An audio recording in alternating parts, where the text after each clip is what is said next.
ሩትንም ለመፍጠር የሚያስችሉ ልዩ ልዩ የመደበኛ አደረጃጀቶችን የሚፈጥረው ብልጽግና በኦሮሞ ነጻነት ሰራዊት ስም የሚንቀሳቀሱ ታጣቂዎች በፋኖ ስም የሚሰማሩ ዘራፊዎችና መሰል ኃይሎችን እንደሚያሰማራ በተለያዩ ዓለም አቀፍ የመገናኛ ብዙሃን ሲዘገብ የሚታወስ ነው። በቅርቡ ደግሞ እያደራጀና እያስታጠቀም የአየር ሽፋንም እየሰጠ የሚያሰማራው የትግራይ ጊዜያዊ አስተዳደርን የሚዋጋ ኃይል በአፋር ክልል ለማሰባሰብ እየጣረ ስለመሆኑ መዘገቡም ይታወቃል።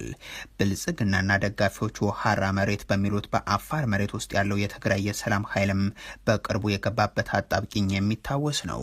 ወደ ትግራይ ክልል ገብተው ጥቃት ሰንዝሯል በሚል የትግራይ ሰራዊት አፋር ክልል ገብቶ ጥቃት ያደረሰባቸው የዚህ ታጣቂ ቡድን አባላት ጉዳት እንደደረሰባቸው ያወቀው ብልጽግና የድሮን ሽፋንና የአፋር ልዩ ኃይልን ድጋፍ አቅርቦ ሊታደጋቸው ስለመሞከሩ በወቅቱ መዘገቡም የሚዘነጋ አይሆንም።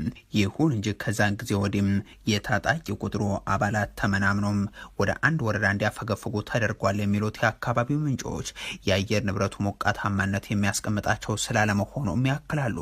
ይህንን ያስተዋለውና ከትግራይ ሰራዊት መካከል እያስኮበለለ ያደራጀው ታጣቂ ኃይል እንዳሰበው ያልሆነለት የብልጽግናው አገዛዝ ከአዲስ አበባ አባላትን እየመለመለ ነው ተብሏል። ሰሞኑን ከአዲስ አበባ ጎዳናዎች፣ መኖሪያ ቤቶችና የስራ ቦታዎች እንደዚሁም የመዝናኛ ስፍራዎች ላይ ወጣቶችና ታዳጊዎችን እያፈሰ ስለመሆኑ ይገለጻል።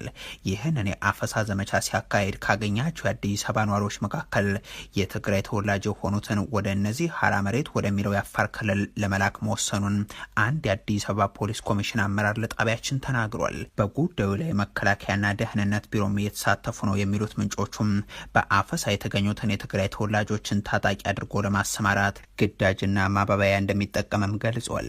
በትግራይ የሰላም ኃይል ውስጥ ብትገቡ ደሞዝ ይከፈላችኋል፣ በቀጣይ በትግራይ ክልል ስልጣን ይሰጣችኋል የሚሉና ሌሎችም አበባዮችን የሚያቀርበው ብልጽግና እነዚህን በአፈሳ የመለመላቸውን ሰዎችን አስሯቸው እንደቀጠለም ተሰምቷል። ከነርሱ በተጨማሪ በአፈሳው የተያዙ ኤርትራውያንም ተመሳሳይ ዕጣ እንደወደቀባቸው ለማወቅ ተችሏል።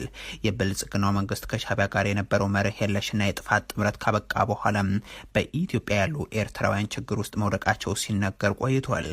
ኤርትራውያንን ከማሰር ጀምሮ ድንበር ድረስ ወስዶ እስከ ማባረርም የደረሰ ተግባር